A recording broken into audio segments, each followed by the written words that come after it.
Hello and welcome to Theatre Reviews with Paul Seven. I'm here at Hampstead Theatre to see To Have and to Hold.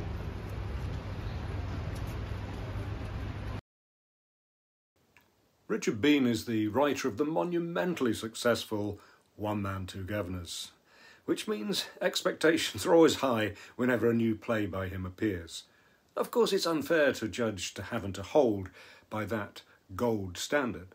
It is a good comedy about the schism between many working-class parents and their educated middle-class children, something a lot of us have experienced. Yet, despite that common experience and the pedigree of the writer, not to mention a lot of laughs and an outstanding performance from Alun Armstrong, To Have and to Hold doesn't quite hit the heights. Keep watching and I'll tell you why. But first, an announcement. Just before I went to see To Have and to Hold at Hampstead Theatre, I found out that the number of times people have watched my videos on YouTube has reached 500,000. So, if you have been, thank you for watching. And if this is your first time, let me tell you what to expect. I've been in love with theatre since I was a child. I worked in theatre for over 20 years and I reviewed theatre for a while in The Guardian and The Stage. Now, I want people to share my enjoyment of theatre, but I'm aware there are a lot of shows to choose from and it's not cheap. So, in my reviews, I use my experience to describe the writing, the production and the performances, and to give a few insights and my opinion. If you enjoy what you see, please like, comment and subscribe. So it's a situation many of us baby boomers will be familiar with. We were the first working class generation to go to university in large numbers, to aspire to middle class professions and to leave our roots. I'm not saying younger generations won't appreciate this play, but I suspect it doesn't have the universality of some dramas about generational conflict. Jack and Florence are on their last legs. I mean, literally, in that they need a stairlift. And it's this that provides the first of many laughs when Flo slowly descends to answer the front door. At the front door is their son Rob, who's travelled far to try and sort out getting them better accommodation and some of the other problems they're facing. He's later joined by his sister Tina. James Cotterill has designed a beautifully naturalistic living room that positively screams of old people who've lived there forever and haven't changed anything in at least 30 years. The homely single set also suggests, correctly, that we are nearer to the coziness of a TV sitcom than the bleakness and remembrance of, say, Barney Norris's Visitors, which covers similar ground and which I saw and reviewed at the Watermill earlier this year. Flo is still physically all right, but there are signs of early dementia. Jack is very ill, but his brain is still sharp, so he can entertainingly recite lists of the names of pop stars and make barbed comments about being tied to Flo for 70 years. There are running gags about her locking the front door and forgetting that she has the keys in her apron, and they bicker. They have a terrifically funny argument about her calling the prostate gland the prostrate, and a convoluted question and answer session in which he tries to identify the name of a film director that she can't recall, and it goes via which film star was married to whom and which film someone else starred in. And when it's mentioned that he's considered suicide in Switzerland, Flo says she told him to go. It'll do you good. Broaden your horizons. You've never been abroad.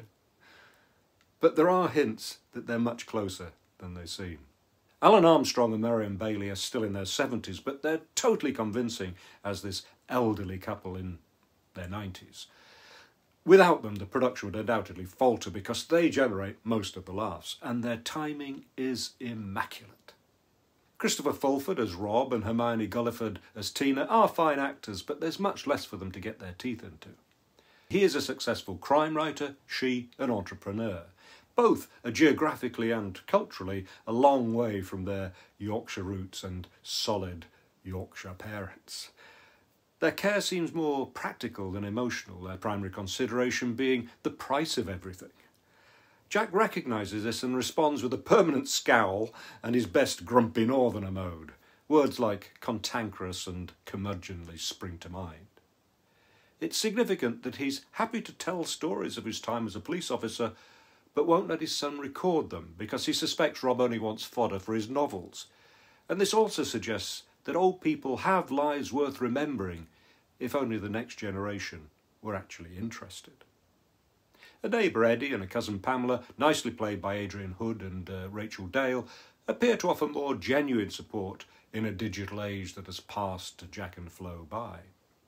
So they help with shopping now that the supermarket is a drive away, and banking now that that's only available online, and of course health now that doctors don't do home visits. This leads to some resentment and suspicion from the children. And there is a subplot to do with someone conning Jack and Flo out of their money. It's all very true and close to home, I'm sure, for many people of my generation. I know about living a life totally foreign to my parents, a first-hand experience of how difficult it is to care for parents when they're 200 miles away. And I've seen my elderly father scammed out of thousands of pounds. I also know how my mother-in-law's doctor won't do home visits, even though she's over 90. So, I felt a lot of sympathy with all the main characters, but I never felt empathy, no real emotional involvement. This production is jointly directed by two of our top directors, Richard Wilson and Terry Johnson. You couldn't get two better people to extract the best out of a comedy. And there is a lot of fun. But Richard B. never quite digs deep enough into the main character's feelings to bring out the pathos of the situation that so many people like these find themselves in. I give To Have and to Hold 3 stars. I hope you enjoyed this review, or at least found it interesting, and if you did, please like, comment and subscribe to this channel so you'll be the first to know about my future reviews. You can read my reviews at Theatre.Reviews, and you can follow me on Threads, Mastodon, X, Instagram and Facebook. Thank you for watching.